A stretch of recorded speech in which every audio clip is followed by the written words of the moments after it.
আজকে print out করে নিয়ে আসলাম। এটার ডেট আছে, এই কেসটাই বেঁচে আছে। আর আমাকে যে এত এত কেস করেছিল, হ্যাঁ, তোমাকে আমি ওই ডিভোর্সের যে তোমার মানে কোর্টে মামলা চলছে অথচ তুমি জানো না ডিভোর্স হয়ে গেল, এই ব্যাপারটা একটু জানবো। কারণ এটা হলো কি জনসাধারণের জানা উচিত যে একটা মেয়ের সাথে, দেখো আমরা এসবের প্রতিবাদ যদি আমরা যদি এগুলো সত্যি কথা বলতে এইসব সমস্যা আমি শুনি, কিন্তু এগুলো নিয়ে আমি লাইভে যদি বসি অনেকেই বিরোধিতা করবে, সেটা আমার কোনো আপত্তি নেই, কিন্তু আর 5জন মেয়েকে তুমি এতে সতর্ক করতে পারো। একদম আমি এর জন্যই আরো আশা যে আমি এইটা নিয়ে কি ধরনের বার্তা দিতে চাইছো, তোমার সাথে কি ঘটেছে?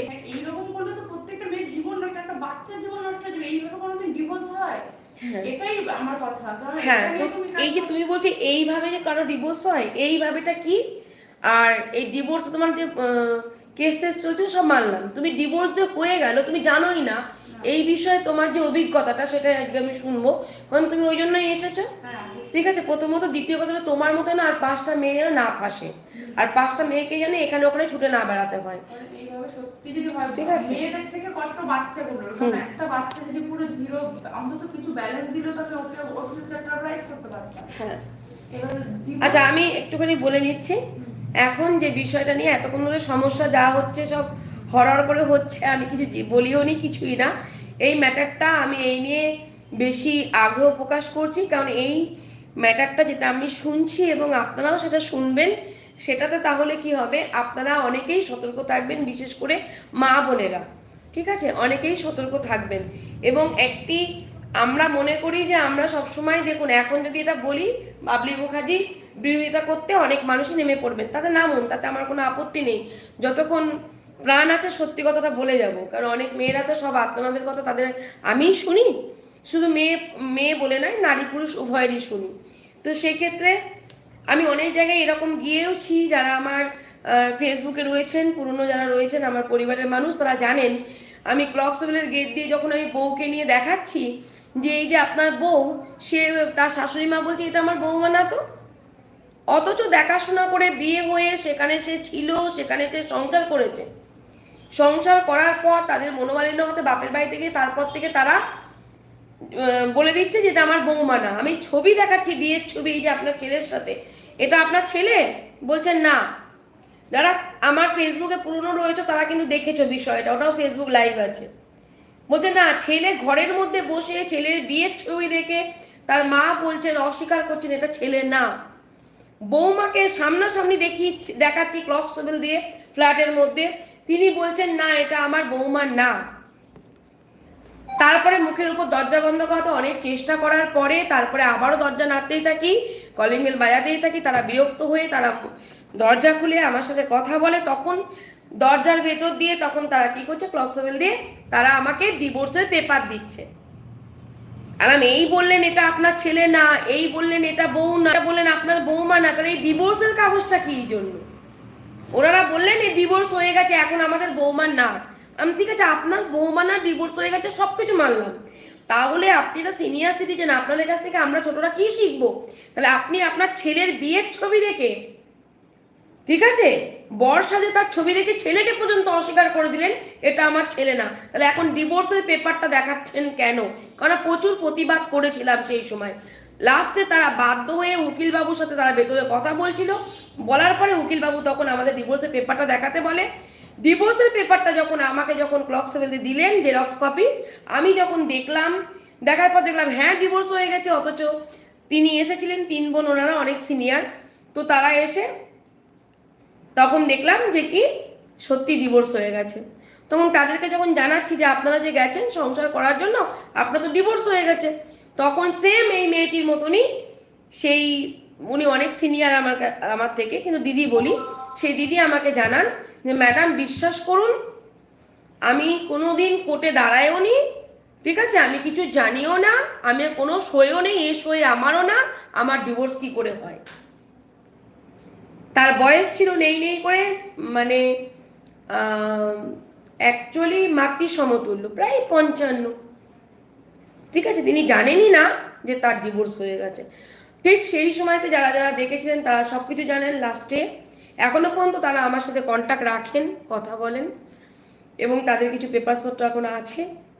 তো কোর্টে আমি তখন ওনাদেরকে ভালো লয়ার দেখে এটাকে আমি চ্যালেঞ্জ করাই যে এটা আপনি যে সই করেননি, আপনি মামলাটাকে রিওপেন করুন এবং সেটা নিয়ে তদন্ত চলবে। এখন মামলা চলছে, এখনো পর্যন্ত প্রমাণ হয়নি যে ওনার ওটা সই, এখনো পর্যন্ত ওটা হয়েছে।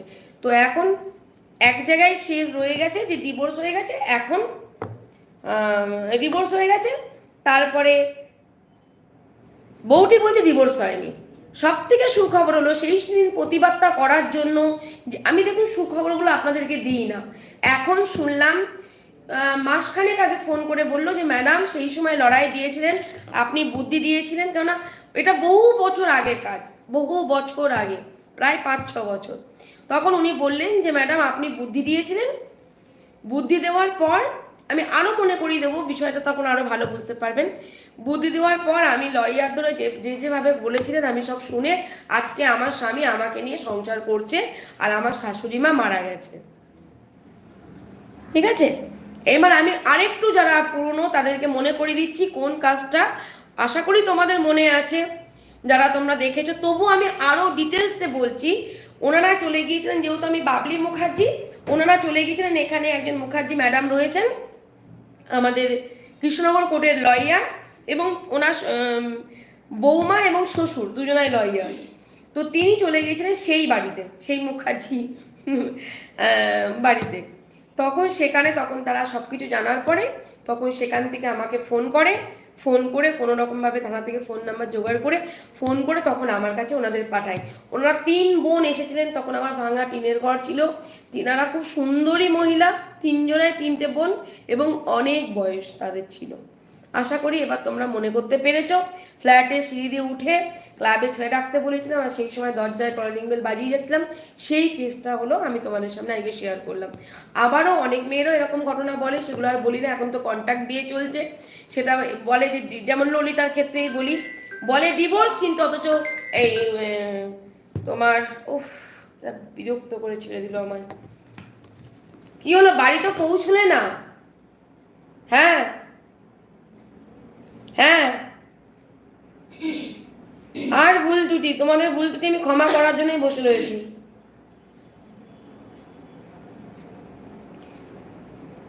আমি চাই তোমাদেরকে আগলে ধরে বাঁচাতে, আর তোমরা আমার সাথে ভুল ত্রুটি করো, তাতে আমার আপত্তি নেই।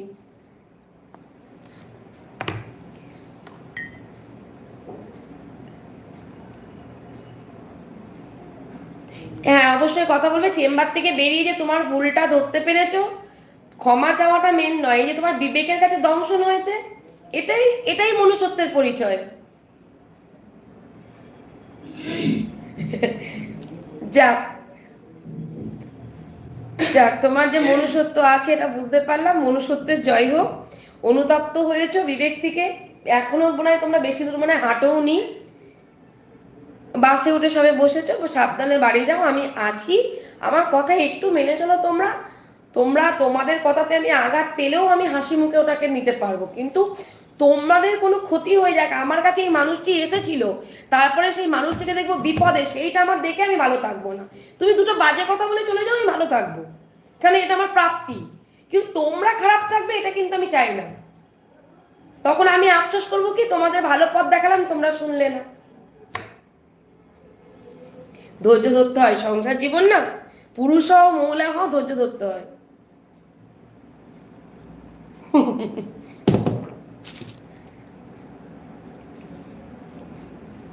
দেখছি আমি আছি তো, দেখছি কিছু আর একটা রাস্তা বেরোবে নিশ্চয়ই। ঠিক আছে, ছাড়ো, তোমরা এখানে বসে বসে মিটলো না, এবার ফোনে, এবার এই বোনটি, যে বোনটি তোমাদের সামনে ঢুকলো, ও বাস পাবে না, তোমরা যেমন বাস পাবে না ও পাবে না। হ্যাঁ হ্যাঁ, তো ওই জন্যই আমি সমস্যাটা আপনাদের সামনে তুলে ধরবো। তুমি বলো, তোমার স্বামী স্ত্রী প্রবলেম হয়েছিল, তারপর তুমি বধূ নির্যাতন কেস করেছিলে? প্রথমে ও ডিভোর্স কেস করেছে, আমি কিছু কেস করিনি। তারপরে আমি যাওয়ার পরে আমাকে বললো কি যে ঠিক আছে, সেখানে আমি একটা উকিলের কাছে গেছিলাম, তো উনি বললো কি যে এইখানে তুমি আগে খরগোশ কেসটা করো। ইনি আমাকে খরগোশ কেস করে দিয়েছিল। প্রথমে কিছু আমি কেস খামারি, আমি চাইনি অ্যাকচুয়ালি কেস খামারি হোক, এখানে বেশি কিছু। কারণ তোমার স্বামী ডিভোর্স কেস করার সময়, হ্যাঁ, আমি যখন বাড়িতে ছিলাম নোটিশ পাওয়ার পর, হ্যাঁ নোটিশ পাওয়ার পর আমি উকিলের কাছে আচ্ছা। আমার এই নোটিশটা এসেছে, তো হ্যাঁ। একটা ডিভোর্স কেস ফাইল, ডান দিক দিয়ে তুলনা করবে। তো ডিভোর্স কেসের ফাইল এসেছে, তখন বললো, আমি বললাম তাই কি করণীয়, বললো আপাতত তাহলে তুমি একটু কোর্ট প্রসেস কেসটা করো। উনি কিছু বললো না, বললো আগে কোর্ট প্রসেস কেসটা করো, তারপরে দেখা যাক, তোমার যেহেতু পয়সা তো লাগবে কেস তোমার সব টানতে, কোর্ট প্রসেসটা যদি পাও তাহলে সেই টাকা দিয়ে কেস করতে হবে, যাই হোক এরকম বললো। তো ঠিক আছে, তারপরে আমি এই নিয়ে ডিভোর্স কেসে যে উকিলটা ছিল সেই উকিলটার কাছে 1-2 বার আমি প্রেজেন্ট হয়েছি ডিভোর্স কেসের ফাইলে। তারপরে আমি ওখানে কি মনে হলো, তোমার স্বামীর যে ডিভোর্স কেস, ওই ডেটে তুমি গেছো? হ্যাঁ গেছি, যেটা মেইনলি ডিভোর্স কেসে। তো আমি দুটো গেছি, 2-3 বার গেছি।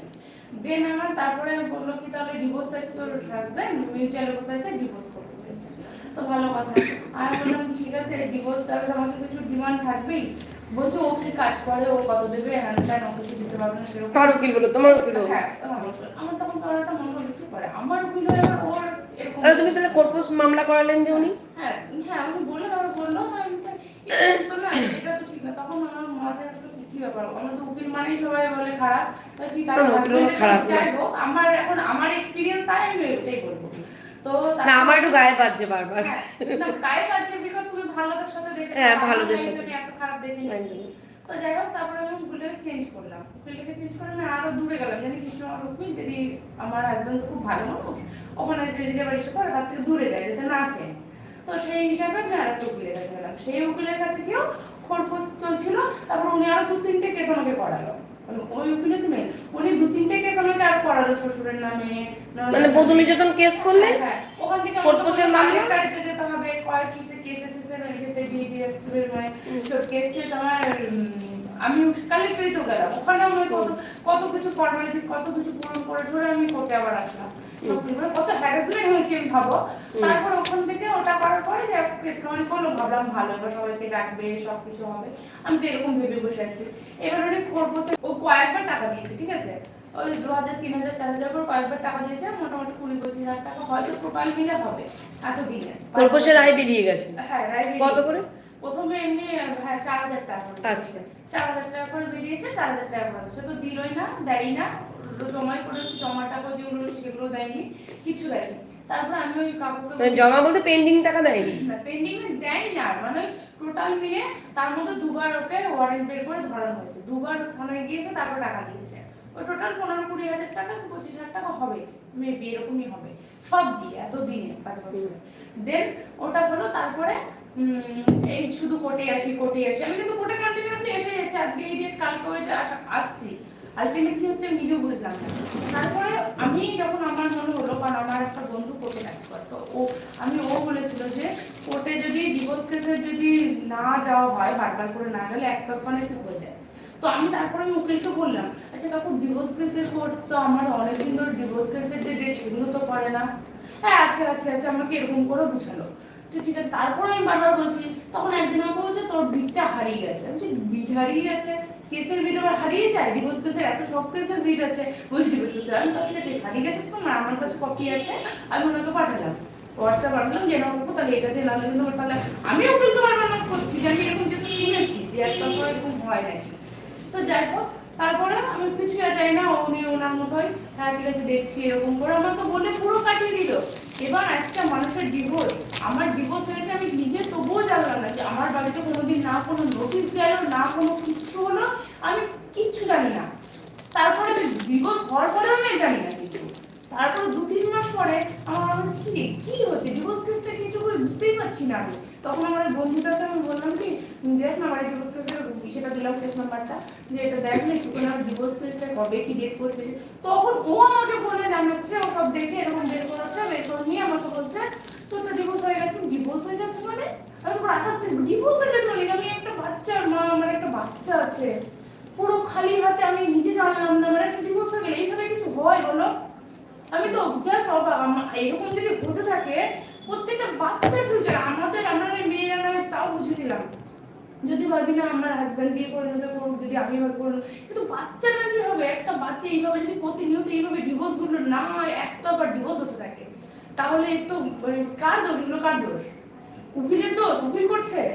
অবভিয়াসলি উকিলই হবে, না হলে আমার বাড়িতে নোটিশ তো যাবে, অ্যাটলিস্ট কোর্ট থেকে নোটিশ। আমি যখন হিয়ারিং এর ডেটগুলো পড়েছি, আমি যখন যাইনি, একটা ডিভোর্সের মতো একটা লাইফে এত বড় সিদ্ধান্তটা আমার ডিসিশন ছাড়া তো হতে পারে না, তাহলে তো সেটা আমার বাড়িতে যাবে।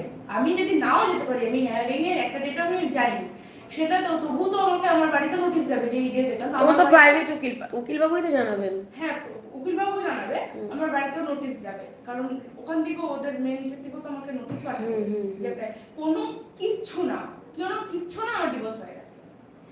মানে আমি ভাবতেও পারি না, তো আমরা 2-3 মাস পরে দেবো। আমি যেহেতু আমার বন্ধু কাজ করে, আমি বললাম দেখ না কেসটা, তখন আমাকে বলছে না, আমি তাও জানতাম, আজও জানতাম না, আমি 1 মাস আগে জেনেছি, আমি জানতামই না যে আমার ডিভোর্সটা হয়ে গেছে। এবার ডিভোর্স হয়ে গেছে, তারপরে উকিলকে বললাম কি হলো ব্যাপারটা, আমার অফিসে তোর ডিভোর্স হয়ে গেছে, তাতে তোর চিন্তা কিসের জন্য, তোর খরচ তো পাবি, তুই এত চিন্তা, তুমি ডিভোর্স হয়েছে বলছে দেখ না আরো কত টাকা আদায় করি, আমাকে এইসব কথা বললো। মানে আমি ওনাকেও বলেছিলাম, উকিলকেও বলেছিলাম যে আমি লাইভে আসবো, আমারও ফলোয়ার্স কম না, আমিও লাইভে আসবো, আপনার নামে বলবো। এইভাবে এতটা চিট করা একটা মেয়েকে এইভাবে, মানে উকিল বাবুকে বললে? হ্যাঁ, আমি ফোনে বলেছিলাম, আমার ভাইও বলেছিল এই যে আমি আমার ছেড়ে ডিভোর্স হয়ে গেছে, এখন ছেড়ে দিয়ে কি করবো আর, মানে নেহাতে কিছু টাকায়নি। কারণ এইভাবে যদি মেয়েদের এইভাবে ডিভোর্স হতে থাকে, বাচ্চাগুলো ফিউচার নষ্ট, আমাদের লাইফ তো গেলই, কিন্তু এই ফিউচার বাচ্চাদের সব পুরো অন্ধকার। কারণ এইভাবে যদি একটা বাবা মার প্রফিট থাকতেও বাচ্চারা দাঁড়াতে পারছে না, তারপরে যদি জিরো থাকে, সেই বাচ্চা কি করে ফিউচার ব্রাইট হবে? একটা বাবা মা যদি কিছু না করে দিতে পারলাম, তাহলে সেই সব বাচ্চাদের ফিউচারটা কে দিচ্ছে? বাবা মার ইচ্ছা মতো এইভাবে প্রত্যেকটা ঘরে ঘরে এখন অবস্থা এরকম, প্রত্যেকটা ঘরে এর জন্য সাফার করছে শুধুমাত্র একমাত্র বাচ্চারা। তো সত্যি এর মতো আইন কিছু করেনি, যায় না, আইনগুলো যদি আরো স্ট্রং হতো মনে হয় না। আইন স্ট্রং, মানুষ পয়সায় বিক্রি। হ্যাঁ, পয়সায় বিক্রি, তাহলে কোর্টের মধ্যে এইভাবে আমি তো বুঝতেই পারি না। আমি এখন ভাবছি এইগুলো নিয়ে যদি কিছু করা যেত, কারণ এইভাবে যদি প্রত্যেকটা এইভাবে কিছু করা যাবে না কেন? প্রতিবাদ করলেই করা যাবে। মানে বললাম ওই যে সবাই প্রতিবাদ ভয় পায়, একা প্রতিবাদ করাটা ভয়ের ব্যাপার, সবাই একজোট হয়ে যে প্রতিবাদটা হলে তাহলে একা একা তো হয় না। তোমার মতো সব মেয়েদেরকে দাঁড় করিয়ে দেবো? অবশ্যই, আমি তো আগে 1 নম্বরে এমনি বাবলি মুখার্জি খারাপ না, আমি 1 নম্বরে থাকবো, কারণ এইসব জিনিসগুলো কিছু না, আমাদের কিছু হচ্ছে না, হচ্ছে তো বাচ্চাগুলো না, ফিউচারের এই বাচ্চাগুলো তো একদম ভবিষ্যৎ অন্ধকার। আমরা যেভাবে জীবন লাইফ লিড করছি, এগুলোকে লাইফ বলে না। এরপরে যদি বাচ্চাগুলো আমাদের কাছ থেকে এত খারাপ শিক্ষা নেবে, তাহলে ওরা কি করবে? ওদের ভবিষ্যৎ কি? তো যাই হোক, আমার কথা হচ্ছে এই যে ডিভোর্সটা হয়ে গেল, আমি জানলাম না, এটা যেন এটা নিয়ে চ্যালেঞ্জ করছো না কেন? এটা কারোর সাথে যেন না হয়, এটা দিয়ে চ্যালেঞ্জ বললাম যে আমি সেই আমি মেন্টালি স্ট্রং আছি, এটা নিয়ে করতে পারবো, কিন্তু আমার পিছনে কেউ নেই, এটাই হচ্ছে কথা।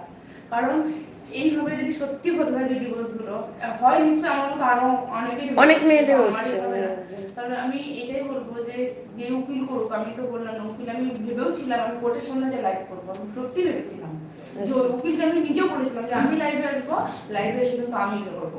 কি বললেন? করে বলছি তুই ওইসব কিছু করিস, তুই শুধু আমার একটু হয়ে থাক, আমি দেখ আমি তোর টাকা আদায় করে দিতে পারলি তো তোর হলো, তোর তো টাকার দরকার।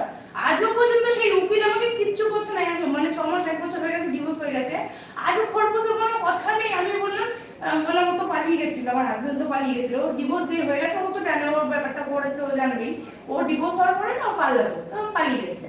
যে আমি উকিলকে বললাম, বলছে হ্যাঁ ঠিক আছে, যেখানে আছে খোঁজ দিতে পারবি? আমি তো খোঁজ আমি কি করে দেবো, ও তো সবাইকে মিথ্যা কথা বলেছে, কলকাতায় অ্যাকচুয়ালি কলকাতায় কোথায়, তখন মানে এত বড় বড় কথা বলে, ঠিক আছে যেদিন আসবে সেদিন বলবো, সেদিন পুলিশে তোলাবো। আজও সে ঘুরে বেড়াচ্ছে, বরঞ্চ আমার বোনকে নিয়ে দিন রাত্রি ঘুরে আমার সব শেষ করে নিজের মতো নিজে করছে। সেটা তো তোমরা নিজেরাও দেখেছো, সেই কেসটা তোমরা মিটাচ্ছ। তো আমার তাতে কোনো ইন্টারেস্ট নেই, আমার বোনকে নিয়ে তো আমার যাকে নিয়ে থাকে থাকুক, আমার একটু ইন্টারেস্ট নেই সেই বিষয়ে। আমার শুধু একটাই কথা, আমি আমার বাচ্চার জন্য অ্যাকচুয়াল জায়গা ছাড়বো।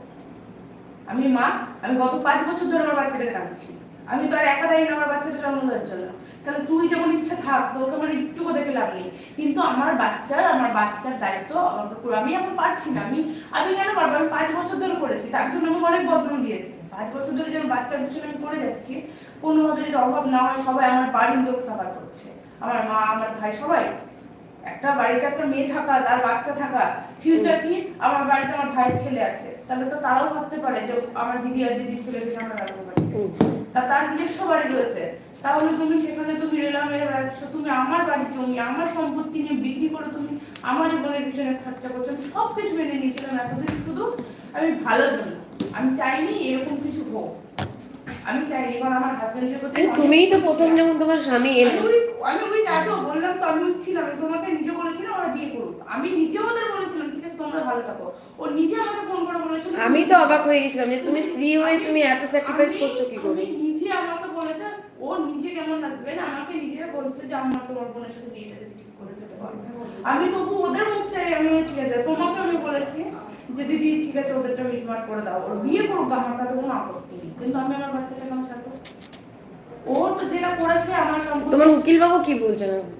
কোনো কন্টাক্ট নেই, কোনো কন্টাক্টই করে না, কিছু করে না। ডেটে তো রিসেন্ট 19 তারিখে ডেট রয়েছে, আজ আমাকে কোনো কন্টাক্ট করে, কারণ মারা তো হেল্পলেস, কোথা থেকে পাবে? আমি আমার বাচ্চার জন্য এতদিন চেষ্টা করেছি, কিন্তু কি করে হবে? এটা করে কি করবো? ওইভাবে মানুষ করবো, কিভাবে মানুষ করবো?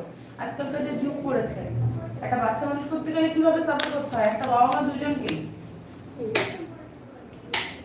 সেখানে বাবা বাবার মতো ঘুরে বেড়াচ্ছে রিল্যাক্সে, বোর সম্পত্তি বিক্রি করে নিজের মতো নিজে চলছে, আর এদিকে বাচ্চা জাহান নামে যাবে, বাচ্চার প্রতি কোনো ইস্যু নেই। এরা এবার এখন ফিউচারে তখন যখন অসুস্থ হবে, যখন এসব হবে, তখন বলবে আমার ছেলে। তো এদের জন্য তো অবশ্যই কিছু করা উচিত। আমি ভাবলাম না আইন কি আইন, এখনকার দিনে আমার মনে যা অবস্থা ডিভোর্স হচ্ছে, মানে এগুলো তো প্রত্যেকটা, তোমাকে আমার কোতোয়ালি থানায় নিয়ে যাবো এখন। প্রত্যেকটা, আমি এর আগে নিয়ে একটা অন্য কারণে গেছিলাম থানায়, অন্য সেখানেও আমি এরকম বলছিলাম। আমার কথা কি, থানা কি বললো? না অন্য কারণ, অন্য বিষয়ে আমি ভয় পাই না কাউকে, অত ভয় পাও না? না, আমি একদম ভয় পাই না। আমি তো তোমাকে একদিন বললাম না যে আমাকে বলো, আমি আছি, আমার সাথে কাজ করবে। আমি আমার সত্যি ইচ্ছা এরকম লাইনে, আমি একদম মানে যাক, আজকে ধরো একটা সাহসী মেয়ে পেলাম যে মেয়েটি কাজ করবে। না আমি বলছি যেভাবে ডিভোর্সের হার বাড়ছে, আমার মনে হয় আইনত এমন ভাবে স্ট্রিক্ট করা উচিত যে ডিভোর্স হলে প্রপার্টি পুরো হাফ আপ সঙ্গে সঙ্গে ইনস্ট্যান্ট ভাগ হবে, কোনো কোর্ট কামারির দরকার নেই, ইনস্ট্যান্ট। তবে যদি ডিভোর্স দিতে সবাই ভয় পায়, কারণ এইভাবে যদি ডিভোর্স হতে থাকে না প্রত্যেকটা ঘরে, দেখো এমন কোনো আন্ডারস্ট্যান্ডিং নেই, হবে ডিভোর্স। কিছু মেয়ে মানে কি হচ্ছে, কিছু মেয়েরাও কিন্তু সুযোগ দিচ্ছে, বড়লোক ছেলে ডিভোর্স দাও টাকা দেবো, কিছু ছেলে জন্য ডিভোর্স দিতে হলে টাকা দেবো, বেশিরভাগ ক্ষেত্রে মেয়েরা সুযোগ নেই, সুযোগ নিচ্ছে তো, মানে অনেক ছেলে মেয়েরা যারা মানে বড়লোক ছেলেকে তাদের কাছে সুযোগ নিয়ে ব্যালেন্স নিয়ে নিচ্ছে, তাদের লাইফ সুন্দরভাবে লিড করছে, কারণ আমার অনেক টাকা দিয়েছে, আমার লাইফে কিছু দরকার নেই, বড় না থাকে না থাকবে, একটা সিঙ্গেল লাইফ তো বেটার এখনকার দিনে, কারণ কেউ কারোর সঙ্গে আন্ডারস্ট্যান্ডিং থাকছে না, কারোর সঙ্গে মধ্যে কিছু ব্যাপার নেই, এখন সবাই একা থাকতে চায়, তো সব থেকে একা থাকতে দরকার মানি। তো অনেক মেয়ে আছে সুযোগ নিচ্ছে, কিন্তু এর মধ্যে আমার কিছু মেয়েও এরকম ভাবেই ডাউন খেয়ে যাচ্ছে, যারা একদম লট পলিটিক করে যাচ্ছে, মানে এমন ভাবে জিরো লেভেলে নেমে যাচ্ছে যে তার বাচ্চাটাকেও ঠিক করে মানুষ করতে পারছে না। আমার প্রথম উচিত ছিল ডিভোর্সটারই চ্যালেঞ্জ করা, যেটা আজকে আমি যদি খুঁজে পাই ফোন নাম্বার, আমি ডিভোর্সটা নিয়ে চ্যালেঞ্জ করিনি এই কারণে, আমি কথা বলাবো কত সালে 5-6 বছর কিন্তু উনি আমার কথা শুনে চলে, আজই কিন্তু সেই চ্যালেঞ্জ উনি জিতলেন, যেহেতু ডিভোর্সটা উনি কিন্তু সই করেননি, উনি কাঠগড়াতে দাঁড়াননি, ফাইনাল ডেটে তো যেতেই হয় মিউচুয়াল ডিভোর্সে, কিন্তু আমার তো কোনো কিছু হয়নি। ওই ভদ্রমহিলাও ওঠেননি কিন্তু, তো কিন্তু জিতে গেলেন, যখন জিতে গেলেন তখন তো সংসার করতেই হবে।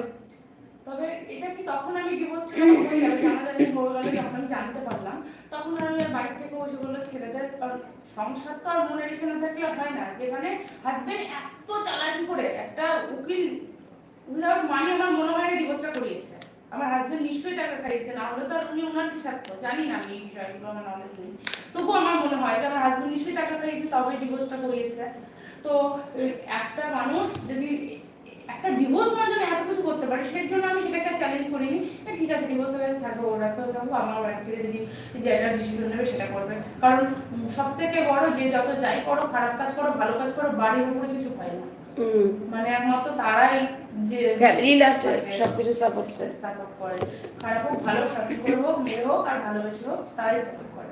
তো সেখান থেকে দাঁড়িয়ে আমার বেশ একটাই যে উকিলগুলো এরকম কি করে আর এইভাবে একতরফা ডিভোর্স, এটা কোর্ট থেকে যখন একভাবে এটা নাকি নিয়মে একতরফা ডিভোর্স হয়ে যায় অনেকবার, কোর্ট থেকে ডাইরেক্ট আমরা মনে হয় এটাকে তার বাড়িতে পাঠাবো না, তোমার কাছে নোটিশ যাবে, তুমি যদি হাজিরা না দাও, মানে এটা আমি যে কোনো নলেজ নেই জানি না, মানে কোর্টের থেকে যে নোটিশটা যায় সেটা আমার উকিলের মারফত যাবে না তার উকিলের মারফত যায় আমি জানি না, বাট আমি এটাই বলবো যে এইরকম যেহেতু ব্যাপার সিস্টেম আছে, তাহলে ডাইরেক্ট কোর্ট থেকে ডাইরেক্ট বাড়িতে পাঠানো উচিত নোটিশগুলো, কারণ উকিলের মারফত যদি পাঠাই যে উকিল টাকা খেয়ে পাঠালোই না আমি জানতেই পারলাম না, এবার আমার মনে হয় এই পদক্ষেপগুলো ফিউচারে কোর্ট থেকে বাড়িতে ডাইরেক্ট পাঠালে। তোমাকে আইনমন্ত্রীর সাথে না বসলে তো তুমি বলতে পারবো না, আমি এইসবের মধ্যে যাচ্ছি না।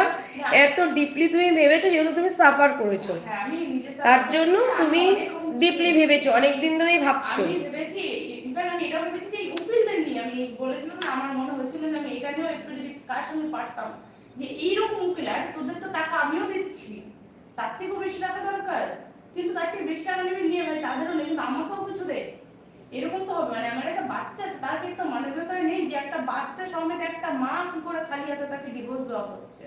আরে হাজবেন্ড থাকুক আর না, যা আছে তার হাতে নাম লেখো তোমার উকিল বাবু, বলো দেখি।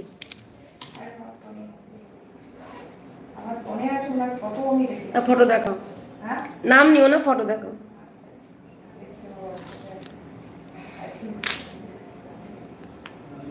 ওনার মতো আমি ভাবি যে এইভাবে মানুষকে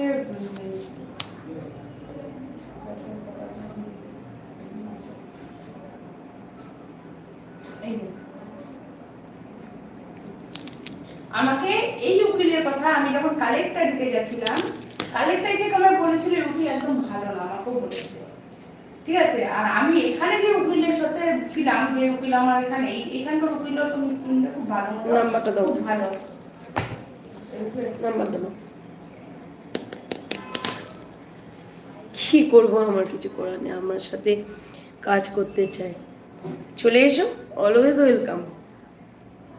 না, আমার ফিউচার ব্যাপারে ভাবনা আমার কিছু নেই, আমি যদি কারোর জন্য উপকার করতে পারি অবশ্যই, মানে আমি নিজে খুশি হব, কারণ আমার লাইফে আর কিছুই নেই, আমার আর কোনো ভাবনাও নেই, টেন্ডেন্সি নেই বিয়ে করবো, সংসার করবো, কারণ আমি এখন নিজে যা অবস্থায় আছি, আমার বাচ্চা, তোমার বাচ্চার জন্যই বলছি, কারণ আমার বাচ্চা। ইনি আমার পরিচিতি।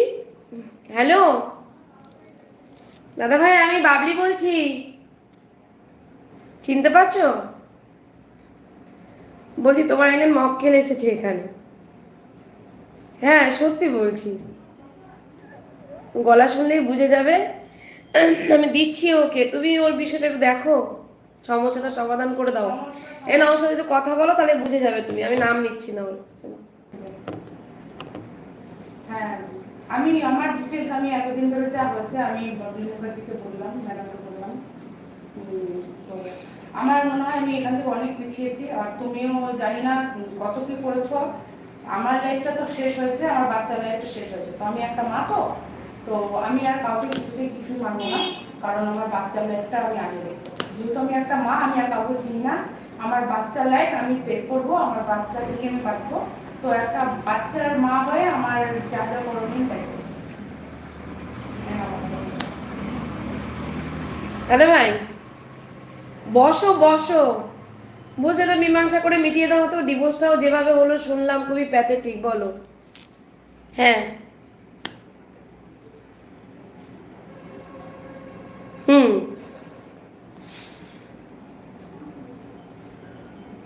হুম,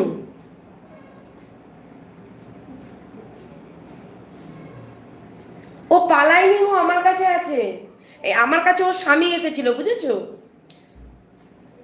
শুনে নাও, ওর ওর স্বামী এসেছিল, ওর একটা বোনের সাথে সম্পর্ক না, তো ওর স্বামী এসেছিল আমার কাছে, এবার আমি সমস্যা সমাধানের জন্য ওদের বাড়িতে যাই, তখন এটা যে ওর স্ত্রী আমি তো জানতাম না, তো আমি স্ত্রীর সাথে, ও বললো আমার স্ত্রী আমার সাপোর্টে আছে, তো আমি তখন ও কাজটা নেওয়ার সময় স্ত্রীর সাথে কথা বলেছিলাম, স্ত্রী বললো ঠিক আছে ম্যাডাম, আমার ডিভোর্স হয়ে গেছে, ও যে ও বোনের জন্যই সংসার ভেঙেছে, তার বোনকে নিয়েও সংসার করুক, আর আমার যে ক্ষতিপূরণটা আমার সন্তানের, আমার কিছু দিতে হবে না, সন্তানের জন্যও করুক।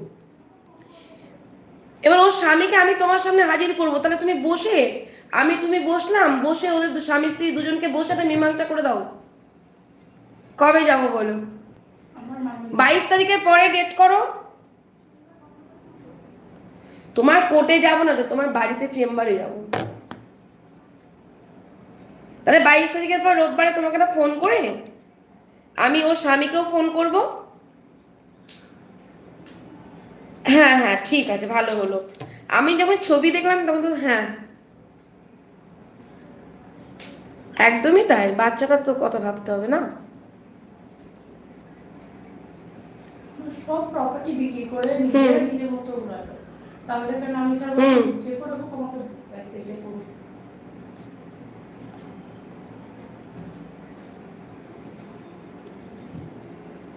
হ্যাঁ হ্যাঁ হ্যাঁ,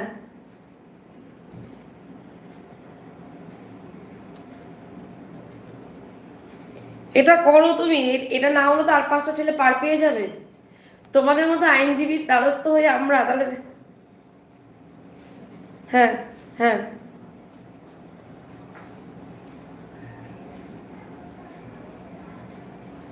হুম হুম হুম হুম। ওর লয়ারকে, ওর লয়ারকেও নিশ্চয়ই চিনবো, যদি কথা বলতে হয় আমাকে অবশ্যই তার লয়ারের সাথেও কথা বলবো আমি, যেমন তোমার সাথে বললাম। ও আমি চিনি, ও আমি যদি চিনি তাহলে হয়ে যাবে, কোনো চিন্তা নেই, তাহলে দুইজনে মিলে বসে নি।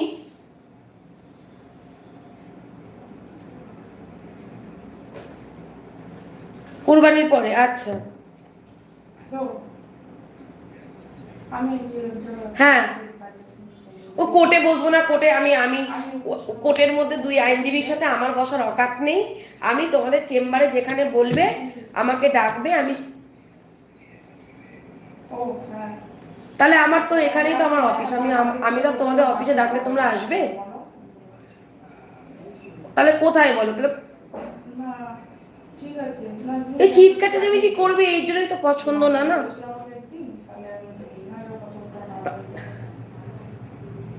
ঠিক আছে তুমি বলে দিও। ঠিক আছে, তাহলে তাহলে একটা কাজ করি, বুঝতে দেবে, আমার কোনো আপত্তি নেই, তোমার কুরবানির পরে, তাই তো? হবে, আমার মাকে বললে তাহলে আমি তোমার এই নাম্বারটা ছিল, আমার ছিল, এখন তো সব ফোন নতুন হয়েছে। আমার 9614টা তোমার কাছে যেটা ছিল ওই নাম্বারটাও আছে, ভালো করে ভালো দিয়ে দেবে তো টাকা। তুমি এই নাম্বারটা সেভ করে নাও। তুমি কি বলে ডাকো আমাকে, হ্যাঁ যা বলে ডাকো তাই বলেই সেভ করবে। কি আশ্চর্য সত্যি, হাসালে আমার নিজেও হাসলে। হ্যাঁ আমি বুঝতে জানি যে ওটা এসে গেছে। ঠিক আছে, এই নাম্বারটাও আমার, ওই নাম্বারটাও আছে, আমি তোমার সাথে বসে কন্ট্যাক্ট করে এদের সমস্যাটা মিটিয়ে দেবো, ঠিক আছে? ঠিক আছে, ভালো থেকো দাদা ভাই, প্রণাম নিও। ঠিক আছে, চলো টাটা। চিন্তা নেই, যাও, সমস্যা তো মিটেই যাবে। আমার মাথায় যন্ত্রণা করছে যখন ছবি দেখেছি। দেখো কোর্টের সব উকিল বাবুদের সাথে আমার ভালো সম্পর্ক, কারণ আমার কারোর সাথেই কারো খারাপ সম্পর্ক না। কালেক্টরেতে যে কালেক্টরের যে বিষয় উনি বললো ভালো না, আর আমাকে দেখো তোমার লাইফ চলছে। হ্যাঁ আমার লাইফ, আমি একটা কথা বলি, ওই জন্য বললাম না উকিল বাবুদের খারাপ বলে আমার গায়ে লাগে, কারণ দেখো আমার তো উকিল বাবু নিয়েই কাজ, আমি গুড পরামর্শ পাই। এই এই যে এখন কথাটা বলবো 9614 দিয়ে ফোন করলে কিন্তু কোনো কথাই বলতে হতো না, কারণ তাকে আমাকে বলতেই হতো না আমি বাবলি বলছি, তাহলে তার কাছে নাম্বারটা রয়েছে, তাহলে পরিচয়টা এখানে বুঝে গেলে যে আমি মিথ্যা কথা বলিনি। আর আমার ফোন নতুন, তার জন্য আমার হয়তো তোমার ইয়ে নেই, ওই নাম্বারটা উড়ে গেছে। তো আমার 9614670315 এটা পুরোনো নাম্বার, এটা আমার কাছে এখনও আছে, কিন্তু 8250টাই সবাই ব্যবহার করে এখন বেশি, ওই নাম্বারটা ওনার কাছে আছে। তো যাই হোক, যেটা বলছি শোনো। উনি কি বলছে দেখো, এবার আমি বলি, ও যে মানে মানুষ যদি এইভাবে ইজিতে ছুটকারা পেয়ে যায়, যেমন ধরো ও আমার প্রপার্টি যেটা ছিল ও তো বিক্রি করলো, এটা সবাই সারা কাজনে ওর লোক জানে যে ওটা আমার বাবার বাড়ির থেকেই কেনা, ও সেটা জানে, ঠিক আছে? সবাই জানে, ওর ফ্যামিলি, ওর সবাই ইচ এন্ড এভরিথিং লোক জানে যে ওটা আমার বাড়ির প্রপার্টি, আমার বাড়ির থেকে কেনা, শুধু ওর নামে ছিল জন্য আজকে ও বিক্রি করে সেগুলো খেলো। তাহলে সেখানেও আমাদের ভাবো আমরা কিভাবে সহ্য করেছি একটা, যে নিজের সম্পত্তি বিক্রি করেও আমার বোনের পিছনে উড়িয়ে দিল। এবার একটা কথা বলবো তোমাকে, সেই আশায় এলে অনেক পরে। আমি বিশ্বাস করো, আমি মানে তোমার তুমি একদিন লাইভই করছিলে, তখনই ফোন করেছি, তুমি লাইভ করতে আমি দেখছিলাম, যে তখন বললে ঠিক আছে পরে কল করো, তখন আমি আসিনি, শুধু মানে বলুন আমি প্রথমে মানে আমি চাইনি যে সোশ্যাল মিডিয়া হোক কিংবা এরকম কিছু। তা সোশ্যাল মিডিয়া তো আজকেও হচ্ছে, তোমাকে কি দেখাচ্ছি? সেটা তো এইটাই আমি জানি, তারপর থেকে এ আর যোগাযোগ করেনি, বকুনি খেয়েছিল, জানি না, দেখছি। আমার কথা হচ্ছে তুমি যা ইচ্ছা করো, আমার কোনো যায় আসে না, আমার আর মানে ভক্তি উঠে গেছে, কারণ দেখছি।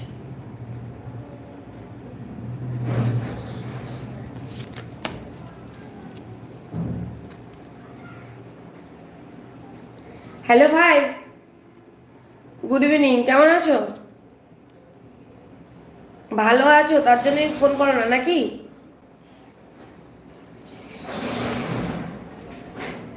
হুম, তাহলে ওদিকটা সব মিটে গেছে শুনলাম।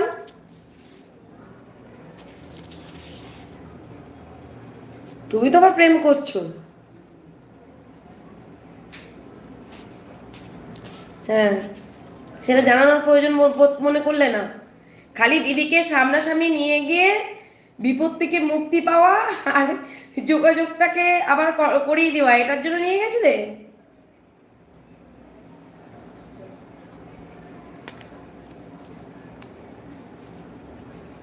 আমার সাথে কথা হয়েছিল, আমি তোমাকে মনে হয় জানিয়েছিলাম কিনা জানি না, তবে জানাবো বলেছিলাম বোনকে।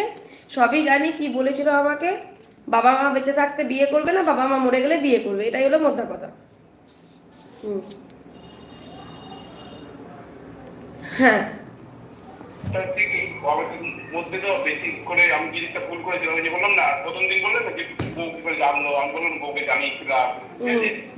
এই জিনিসটা তো আমি ভুল করেছিলাম না, ও জিনিসটাকে নিয়ে আরো এই মানে অশান্তিটাকে বাড়িয়ে তোলার জন্য এইসব মানে ঠিক আছে। এবার তোমরা যখন মিটমাট হয়ে গেছে, সে যখন বলেছে, তোমরা যখন কথোপকথন চালিয়ে যাচ্ছ, এবার তোমারও তো, তুমি তো একটা সন্তানের বাবা। হুম। তো এবার সন্তানের জন্য তো ভাই তোমায় কিছু করতে হবে, বলো। আমি শোনেন দিদি, ওর সাথে যখন কথা হলো মাস দুয়ের আগে, তখন ওকে কিন্তু সব বলেছিলাম যে দেখো আমার এই পরিস্থিতি, ও কিন্তু সব জানে, আমি ব্যাঙ্গালোর গিয়েছিলাম ট্রিটমেন্ট করছি, আমার পেটে অনেক কিডনিতে স্টোন ছিল, ঠিক আছে, সবই জানে, সেটা তো আমি জানি, কারণ তোমার স্ত্রী তো তোমার পাশেও ছিল সেই সময় যখন তুমি বিপদে পড়েছিলে।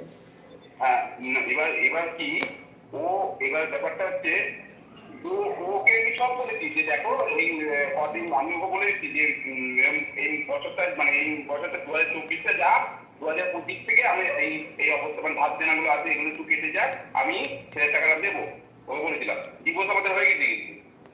সে তো ডিভোর্সটা কিভাবে হয়েছে শুনলাম। কিভাবে হয়েছে তাহলে তো ডিভোর্স সেটা কোর্টে গিয়ে তাহলে একটা কি হয়েছে, ও হচ্ছে না না, সেটা আমি উকিল বাবুর সাথেও কথা বললাম, ওটা নিয়ে কোনো কথা নয়। আর আমি আরো ডিটেলসে, যেহেতু আমি চেম্বারে যাব বলেছি, বা আমি কোর্টেই যাব বলেছি, উনি কোর্টেই ডেকেছেন আমাকে। আমি কোর্টে গিয়েই বলেছি যে দুই পক্ষের উকিল, তোমারও উকিল থাকবে, তারও উকিল থাকবে, ঠিক আছে? এবার দুই পক্ষের উকিল মিলে বসে এবং আমি থাকবো মধ্যে, দিয়ে আলোচনা করে যেটা ভালো হয় সেটা করব। এবার আমার কথা হলো, দেখো কোর্টকে তো কেউ অমান্য করে না। এবার ধরো তোমার 4000 টাকা করে রায় বেরিয়েছে, তুমি দিচ্ছ না। এবার তুমি দিচ্ছ না, আবার সন্তানের জন্য তো করতে হবে। তুমি প্রেম করছো যেমন, সেখানে যেমন খরচা করছো, সেখানে যেমন তাকে মোবাইল কিনে দিচ্ছ, তাকে যখন বলছো এর থেকেও ভালো মোবাইল কিনে দেবো, তাহলে সন্তানটাকেও তো ভালো খাবার খাওয়াতে হবে, ভালো পরিবেশ দিতে হবে, ভালোভাবে শিক্ষা দিতে হবে তাকে, না? হ্যাঁ, আমি তো ওকে বলেছি, তো ওকে তো বলেছিলাম। তাহলে বলেছো যখন, মুখের কথাই যখন হবে, তোমার ওই সমস্যা নাই, মিটে গেল, ঠিক আছে আমি যাওয়ার পর। এবার আর একটা সমস্যা, তোমার স্ত্রী আমার অফিসে এসেছেন, আচ্ছা। তো তার জন্য আমি ফোন করলাম যে তোমার, এবং আমি স্ত্রীর উকিলবাবুর সাথেও কথা বললাম। এবার যে ডিভোর্সটা যেটা হয়েছে সেটা জাল জোচ্চুরি করে ডিভোর্স হয়ে গেছে, ছেড়ে দাও, ওটা নিয়ে আরো বলতে চাই। 2020 সালে আমি ডিভোর্সে সাইন করেছি, 2023 সালের জুলাই মাসে গিয়ে ডিভোর্স হয়েছে। তুমি যে ডিভোর্স কেস ফাইল করেছো, তোমার কি মিউচুয়াল ডিভোর্স এটা? না না, ও তো এক্সপার্টি হয়েছে, তো ও তো আসেনি কোনোদিন। আচ্ছা, তুমি ডিভোর্স ফাইল করলে, তোমার সন্তান আছে, তোমার এক্স পার্টি হয়ে গেল, তুমি ডিভোর্স পেয়ে গেলে, অথচ সন্তানের জন্য কোর্ট কোনো সিদ্ধান্ত নেবে না, এটা কোনোদিন হয়? ও ও শুনে, ও হচ্ছে এক্সপার্টি ডিভোর্স হয়েছে, ও একদিনও আসেনি তো। না, আমি কি বলছি শুনেছো? আমি তো ঠিক শুনে, নোটিশ পেলে তারপরে তো আসবে ভাই। আমি না না না, নোটিশ পেয়েছে। কে বলছে নোটিশ পেয়েছে? নোটিশ নিয়ে আমায় দেখিয়েছে, নোটিশ পাইনি মানে এটা বললে কোর্ট মানবে? নোটিশ পাইনি।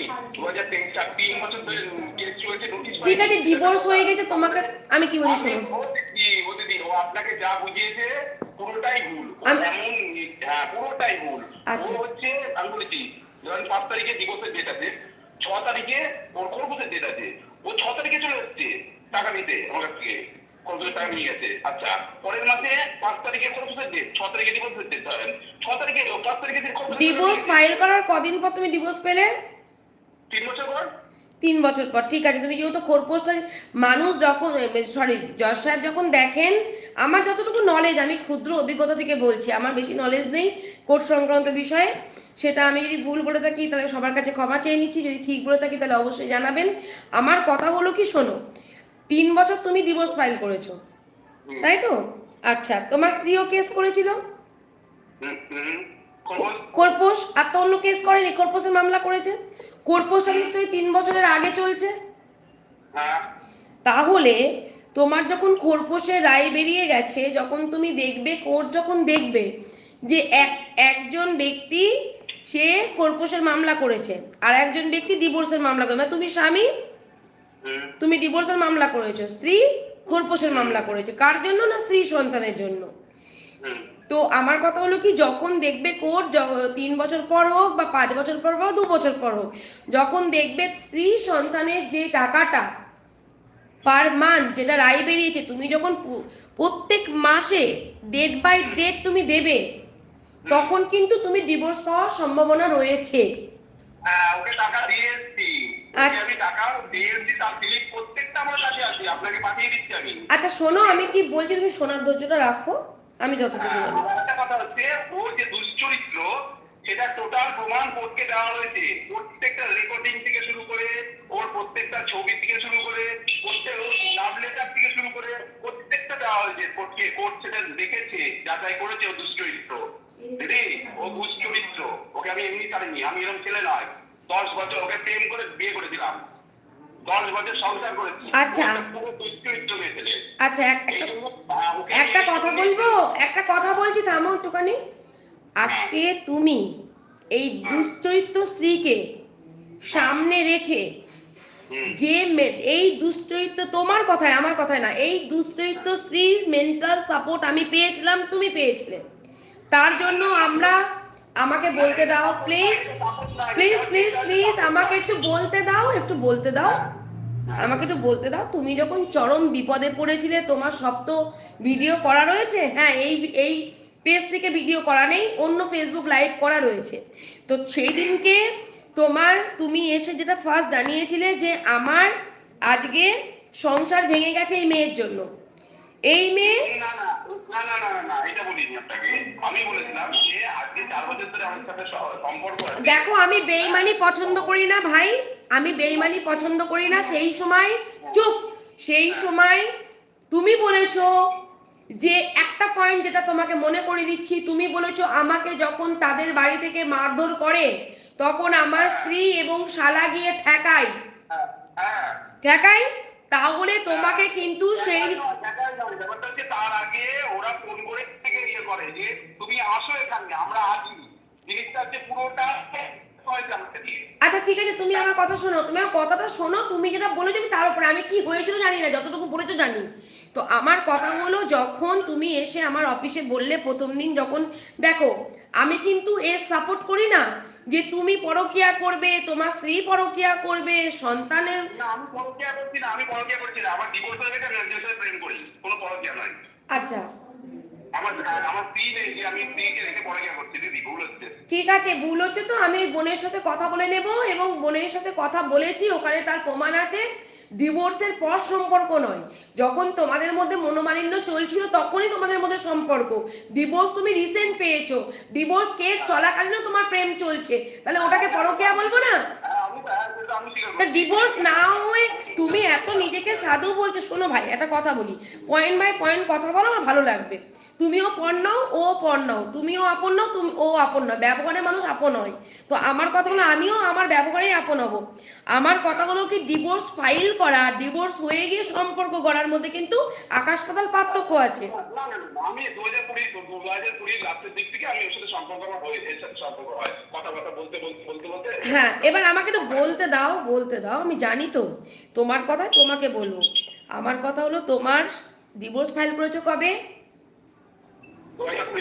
2020-তে। এই মেয়েটির সাথে যেটা সম্পর্ক প্রেম আছে, তুমি বলছো না আমি পরকিয়া করিনি, আমি প্রেম করছি, ঠিক আছে, আমার ডিভোর্স হয়ে যাওয়ার পর এই মেয়েটির সাথে সম্পর্ক প্রেমটা কবে থেকে করছো?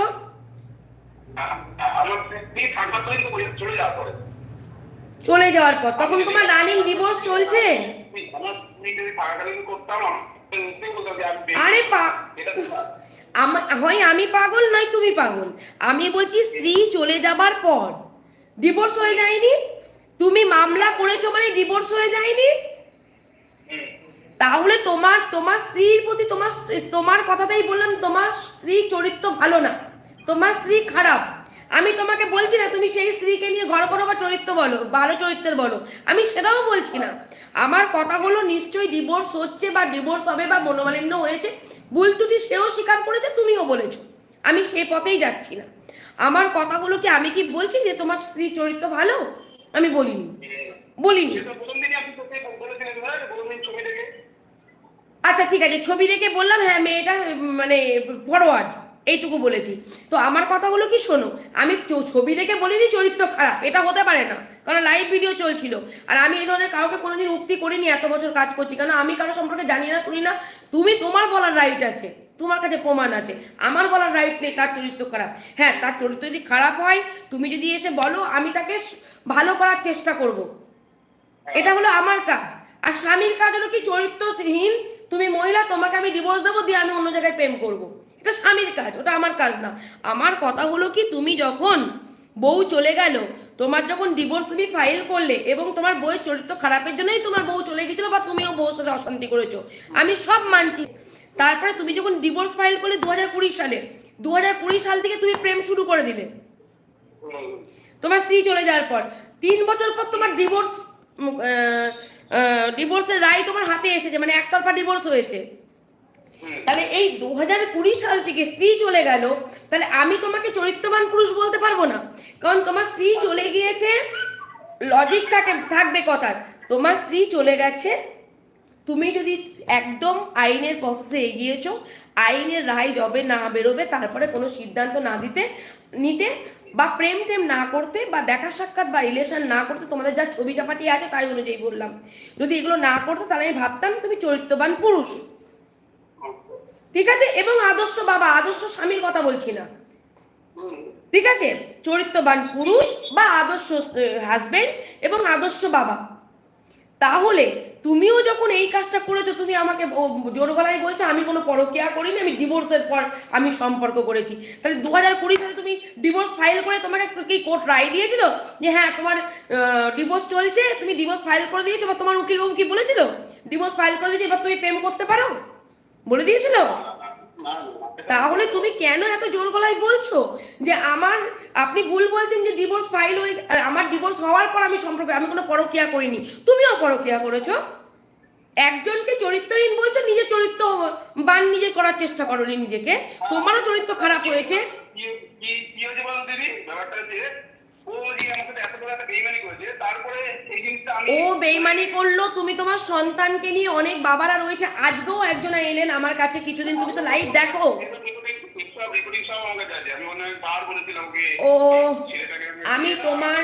আমি তোমার স্ত্রীকে নিয়ে, বাজে স্ত্রীকে নিয়ে ঘর করার জন্য কোনো ফোর্স বা কোনো অনুরোধ করছি না, আমি তোমাকে করবো না, আর এখন তো করার প্রশ্ন নেই, ছেড়ে দাও।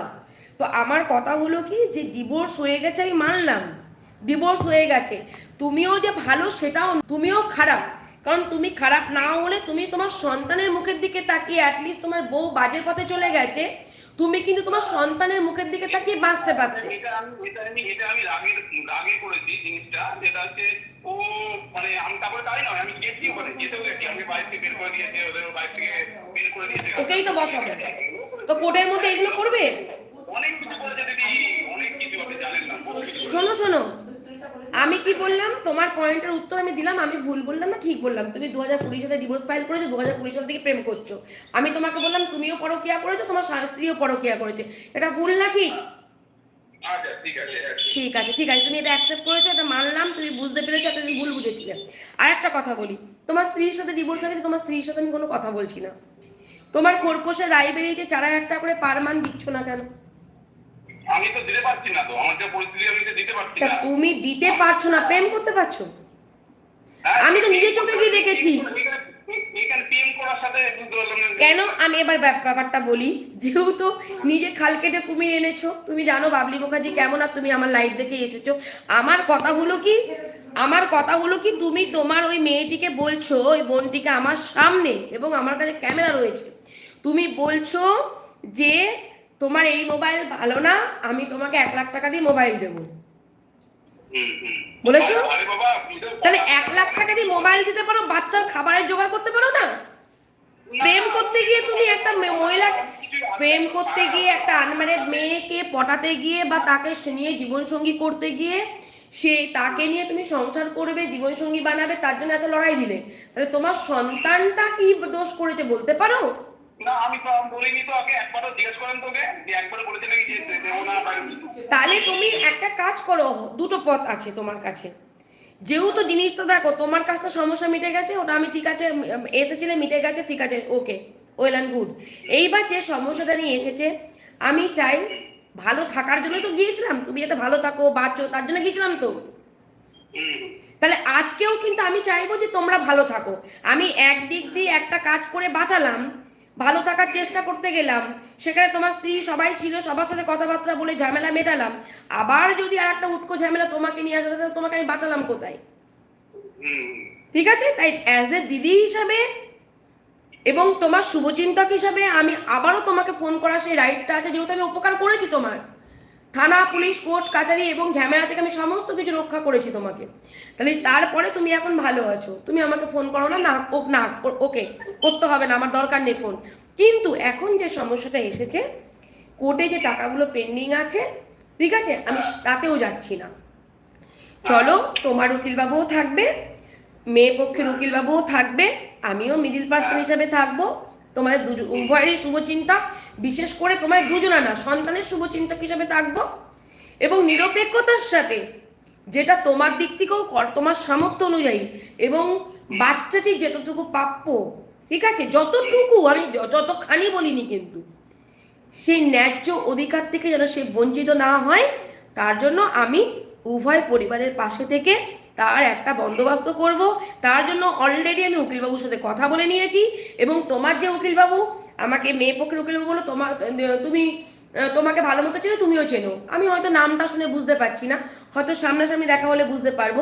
তো চলো, ভালো একটা অফার পেয়েছো, দুই পক্ষের উকিলবাবু বলে বসে একটা চুক্তিপত্র করো, ঠিক আছে, কোর্টের মাধ্যমে করে নিয়ে সমস্যাটা মিটিয়ে তুমি তোমার লাইফ, যেমন ডিভোর্স পেয়ে তুমি উড়ন্ত পাখির মতো উড়ে বেড়াচ্ছ, তেমন সন্তানটাকে কিন্তু তোমার দায়িত্ব নিতে হবে। হয় তুমি পার মান তার খরচাটা দাও, তোমার পেটে ব্যথা, বুকে ব্যথা, গ্যাসে ব্যথা আমার দেখার দরকার নেই, কোর্টের রায়ের ঊর্ধ্বে আমরা কেউ নই। যেহেতু তোমার কোর্টের রায় বেরিয়েছে, সেহেতু আমার এই বলার রাইট আছে।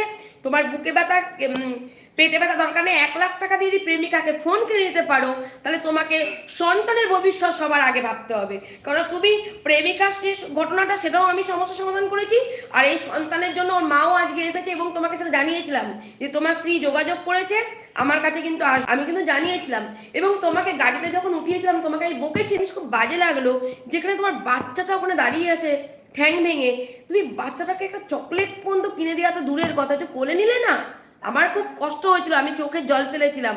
তোমার সন্তান তোমরা নিয়ে এসছো, পৃথিবীর আলো দেখিয়েছো, আমার তো কেউ ছিল না, আমি তো একটু মুখটা দেখেছিলাম তার, ওর সাথে কথাও বলিনি, নাড়িয়েও নি ওকে। কিন্তু তোমাকে তো আজকে নাই, তোমার স্ত্রী এসেছে, সেদিনকে গাড়িতে আমি তোমাকে এই কথাটা বলেছিলাম না তো? হ্যাঁ, না তো। গাড়িতে তোমাকে বলিনি যে সন্তানটাকে তুমি একবার কোলে নিলে না, বলিনি? না তো। ঠিক আছে, আমি তোমাকে ভিডিওটা দেবো, আমার তো তখন ভিডিও চলছিল গাড়ির মধ্যে, তা তুমি বলছো অস্বীকার করছো, যাবে কোথায়? তুমি আমাকে এই কথাটা তার রিপ্লাই দিয়েছিলে, তাও বলে দিচ্ছি তোমাকে, তুমি রিপ্লাই দিয়েছিলে, দিদি আমার আর ওখানে কোনো রকম ভাবেই আমি, মানে আমার ছেলে বলুন বউ বলুন, আমি ওদেরকে কোনো রকম ভাবেই চাই না। কি বুঝলো না? তুমি বলেছিলে, মানে আমি একটা কথা বলি, শুনুন, ছেলে আমার, ঠিক আছে, হ্যাঁ এটা আমারই থাকবে, এটা আমারই থাকবে, হ্যাঁ তোমার থাকবে, তুমি বাবা হিসেবে কর্তব্য করবে না, এটা কেউ পাল্টাতে পারবে না। তো তোমার তো শ্বশুর বাড়িতে তোমার শ্বশুররা বাঁচাতে, পাল্টাতে তো কেউ বলছে না, তুমি বাবা ছেলেকে দেখো, ছেলেকে দেখভাল করো, ছেলের পড়াশোনা করতে চালাও, ছেলেকে নিয়ে ঘুরতে যাও, বাবা বলে ডাকুক সে, তুমি হাত ধরে একটু পার্কে নিয়ে যাও, প্রেমিকাকে পার্কে নিয়ে যাচ্ছ, তুমি ছেলেকে পার্কে নিয়ে যাও, করতে দেয়নি তো, করতে দেবে এবার, এইবার দেবে, হ্যাঁ কেন এইবার দেবে, আমি জানি তো, এইবার দেবে, এবার দেবে।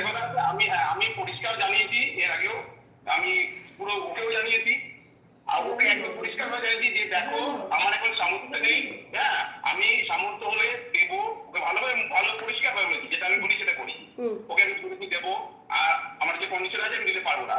আর তোমার যা করণীয় আছে তুমি করো, আমার কোনো যায় আসে না। আমি জেল কাটতে রাজি আছি, কারণ আমার কাছে দেওয়ার ক্ষমতা নেই, যেহেতু কিছু করার নেই, জেল কাটতে হবে, এটাই আমার শেষ কথা।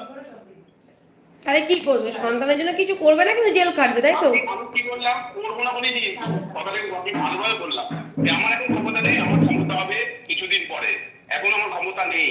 সেটা কোর্ট তো মানবে না, এটা তো বউ, তুমি তো মিউচুয়াল করছো না, তোমার তো কোর্টের রায়। না তুমি ভালো, ওর লয়ার যদি, আমি যাবো তো তোর লয়ারের সাথে, ও যদি সত্যিই বলছি, লয়ার যদি একটু শক্তপোক্ত হতো না। আমি আপনাকে যেটা বলছি, আমি ওকেও বলেছি এটা, যে আমি এখন কিছুই করতে পারবো না, তোমার যতটা ক্ষমতা খাটাও করো, আমি জেল খাটবো, আমার কিছু করার নেই। 25 সালে করবে? হ্যাঁ 25 সালে করবে?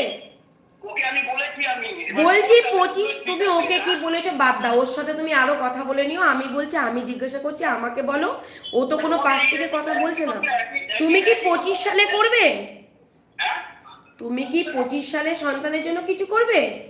হ্যাঁ আমার এখন ক্ষমতা নেই, আমার একটা লোন, আমার আরে বাবা, তোমার লোন চলুক, তুমি প্রেম করো, তোমার প্রেমিকাকে 1 লাখ টাকা দিয়ে ফোন দাও, তাকে বড় বড় অফার দাও, হোটেলে নিয়ে যাও, সবই দেখেছি। আমার ওসবের মধ্যে যেতে চাইছি না। আমি বলছি তোমার সেটা ব্যক্তি স্বাধীনতা, তোমার সেটা কি করছো আমার দেখা দরকার নেই, যেহেতু ডিভোর্স হয়ে গেছে। আমার কথা হলো সন্তানের জন্য আমি কিন্তু লড়বো। আমার কথা হলো কি, তুমি কি সন্তানের জন্য, অবশ্যই তোমাকে সুযোগ দেবো, কেন সুযোগ দেবো না? পুরুষ মানুষ তো সোনার ডিম পাড়া হাস না, তাদেরও পরিশ্রম করতে হয়, আর তুই একটা ছোট্ট কাজ করো, আমি সবই জানি। তো আমার কথা হলো কি,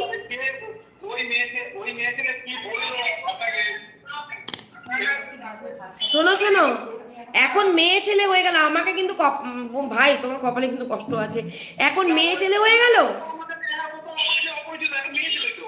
মেয়ে ছেলে, সেদিনকে ফোন করে কথাটা কল রেকর্ডটা পাবলিককে শোনাবো, যে সেদিনকে তোমাকে এই স্ত্রী বাঁচালো, আর আজকে সে মেয়ে ছেলে হয়ে গেল।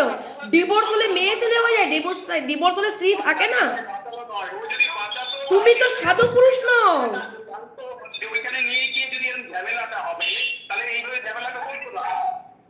ও, তাদের বাড়ি থেকে মার খাও, ঝামেলা হোক, সেটা কোনো কথা না। বাচ্চার জন্য কোনো ঝামেলা হলে প্রবলেম হবে তোমার? তুমি বসবে, হ্যাঁ ইয়া না। উকিল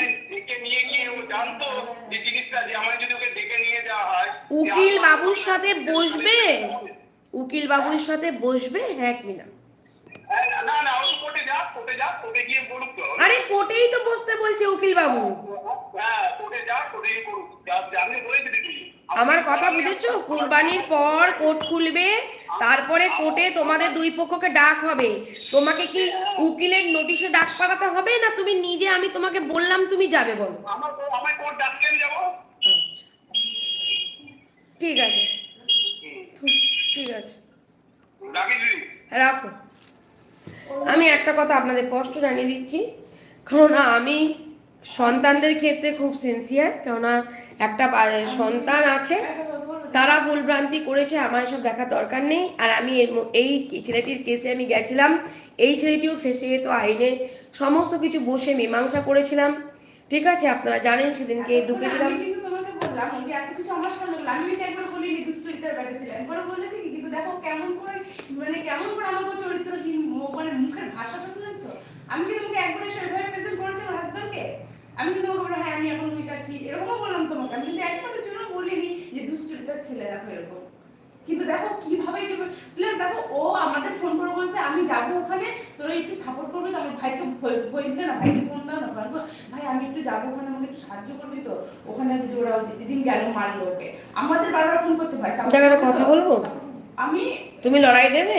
আমি একদম, আমি এতদিন মানে আমি নিজে সবসময় বলো আমি উইক ছিলাম, আমি ওর কথাতে এত মানে এত ছেলের সাথে পারা যায় না, জন্য আমরা ঠিক আছে, তোমার উকিল বাবুর জন্য ও একটুখানি ডানা মেলে উঠছে, তোমার উকিল বাবু এবার এমন ভাবে শক্তপোক্ত ভাবে বাঁধবে ওকে।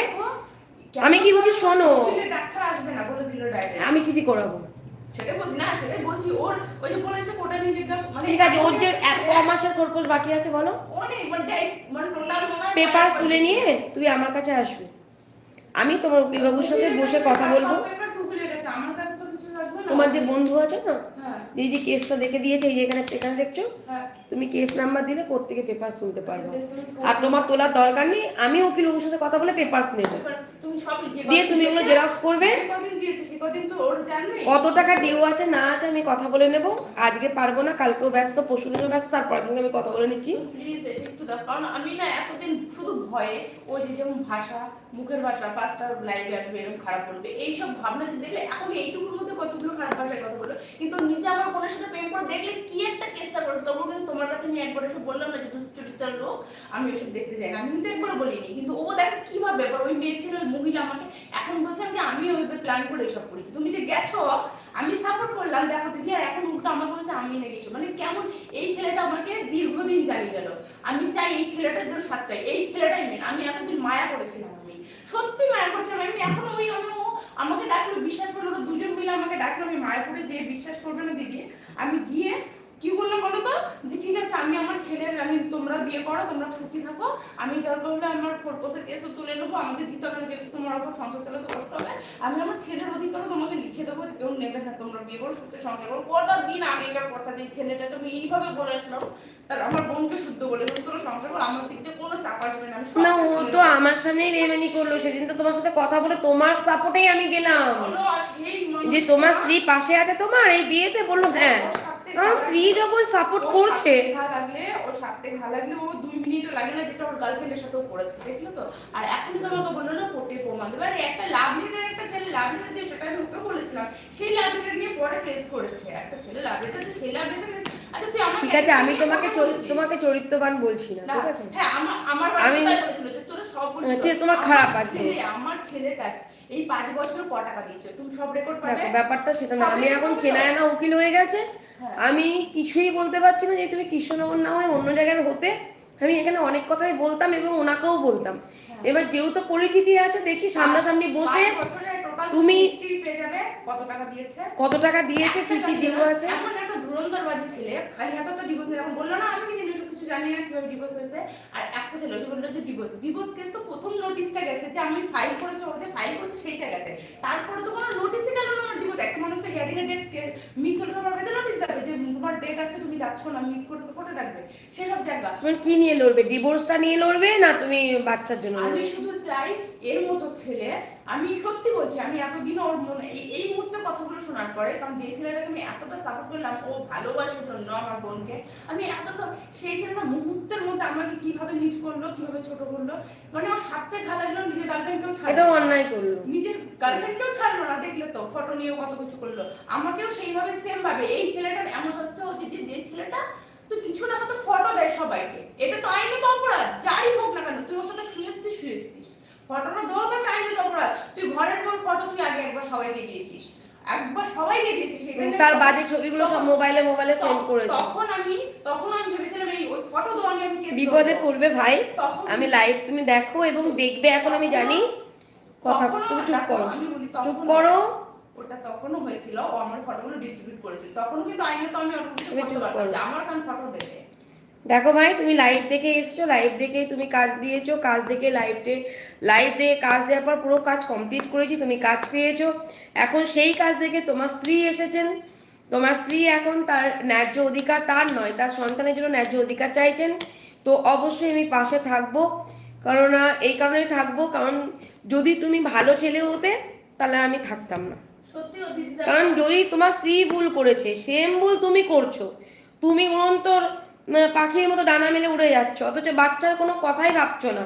ঠিক আছে, স্ত্রীর ডিভোর্সে স্ত্রীকে কিছু দিতে হবে না, তোমার স্ত্রীর জন্য কোনো কিছু চাওয়া পাওয়া নেই, কিন্তু সন্তানের যে কোর্টের যে রায় রয়েছে, তুমি রায়ের টাকাটাও দিচ্ছ না পার মান্থ।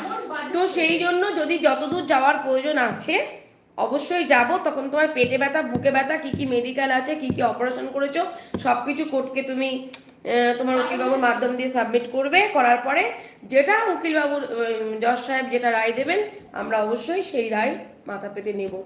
তো এবার তুমি ব্যাপারটা তা নয়, কোর্টকে তুচ্ছ করছে না, তুমি মেন গোড়াই গলদ আছে তোমার, তাই গোড়াই গলদ থাকলে কিছু করার নেই।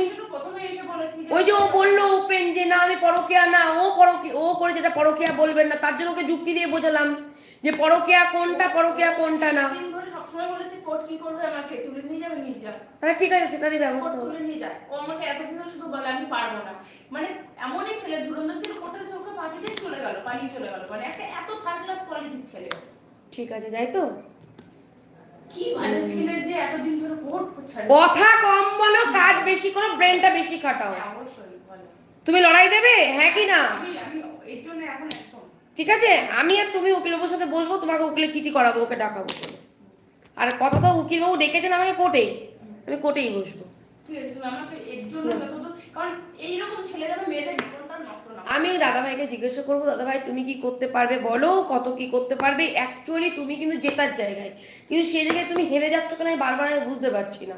তাহলে নিশ্চয়ই আমি ওনার সাথে কথা বলবো, যেহেতু উনি পরিচিত, আমি এখন সেভাবে তো কথা বলতে পারছি না। দেখো প্রত্যেকটা সময় দেখবে সবাইকে সম্মান দিলে সম্মান পাওয়া যায়, আমি ওনাকে সম্মান দিয়ে আমি আশা করছি তোমাকে ন্যায় পাওয়াতে পারবো, আমি চেষ্টা করছি।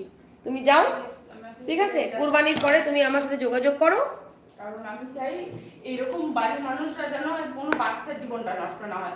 ও যেমন আর তোমরাও এই ধরনের ভুল কাজ করো ও না, দরকার হলে ও দরকার, তোমরা মায়েরাও এই ধরনের ভুল কাজ করো না, এটাও সাথে সাথে বলো।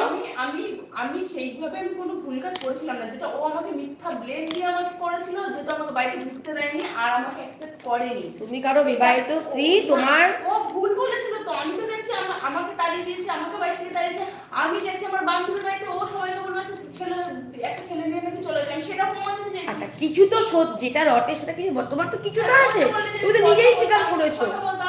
ব্যাস ছেড়ে দাও, তাহলে তোমরাও এগুলো করো না, সেটাও বার্তা দাও, না তো একতরফা ভাবতে হবে। আমি তো বলছি তো যে তোমারও সন্তানের কথা ভেবে, সন্তানের ফিউচারের কথা চিন্তা করার পর তারপর তোমার জীবনের সিদ্ধান্ত তুমি নাও।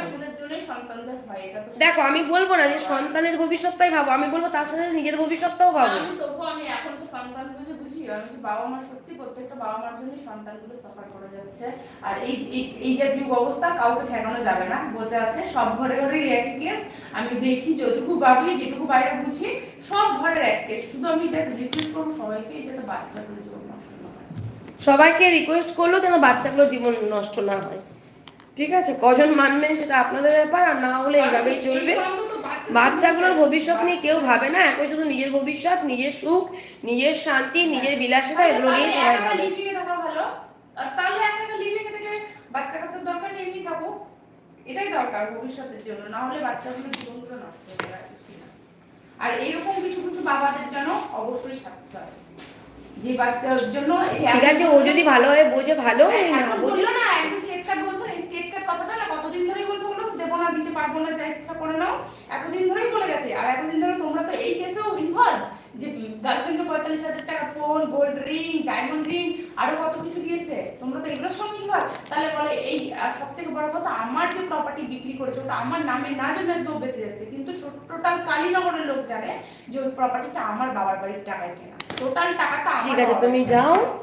এবার ও যদি এইটারও যদি আমি ন্যায় বিচার না পাই আজকে, কারণ আমার দেখো তোমরা আইনের দ্বারস্থ, শুনে নাও, আমার মা ডোর টু ডোর, ফিনিশ আমারটা বলতে দাও, আমার মা ডোর টু ডোর কাজ করতো, তখন পিএনজি প্রোডাক্টের কাজ করতো, সেই টাকা জমিয়ে আমার মা আমাকে সম্পত্তি কিনে দিয়েছিল। শুধু ও অন্য শুনে কি করবো আমি, কি করবো শুনে, কি করবো লোক শুনে কি করবে, লোকে শুনে তোমাদের বোকা বলবে, তোমার মাকে বোকা বলবে, মূর্খ বলবে, এটা চাইছো? তাহলে এটা তো শুনে লাভ নেই আমার। না করে এটা তোমাকে শোনো না, এটা সবাইকে শোনো না, যাতে এইরকম বোকামি করে কেউ কাউকে বিশ্বাসই না করে, কারণ বিশ্বাস করলে কেউ কারণ না পৃথিবীতে। একটা সন্তানের বাবাই সন্তানের হতে পারছে না, তাহলে আর পৃথিবীতে কি হবে, কেউ কারণ না, সব ফালতু।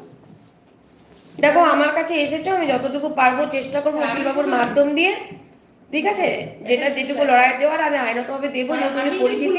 কি বলতো দিদি, এই লড়াইটা আমাকে আগে লড়তে হতো, এই লড়াইটা আমাকে তোমার গাছের গোড়ায় গেল, আমি অবশ্যই সবকিছুর দিক দিয়ে, আমার সব জায়গায়, আমার মেন্টালি দিক দিয়ে ছিল, আমার বাড়ি ফ্যামিলির দিক দিয়ে ছিল, যেহেতু বাবা নেই, আর ও সেই সুযোগটা নিয়ে নিয়েছে, যেহেতু বাবা নেই, ভাই একা কি করবে, ভাই ভাবছে। ঠিক আছে যাও, আমি তোমাদের ভবিষ্যৎ নিয়ে ভাবছি না, তোমাদের ভবিষ্যৎ তো খুব আলোয় আলোকিত, সন্তান তার ভবিষ্যতে না অন্ধকার না হয় সেটার জন্য চিন্তা করো। অবশ্যই তুমি প্লিজ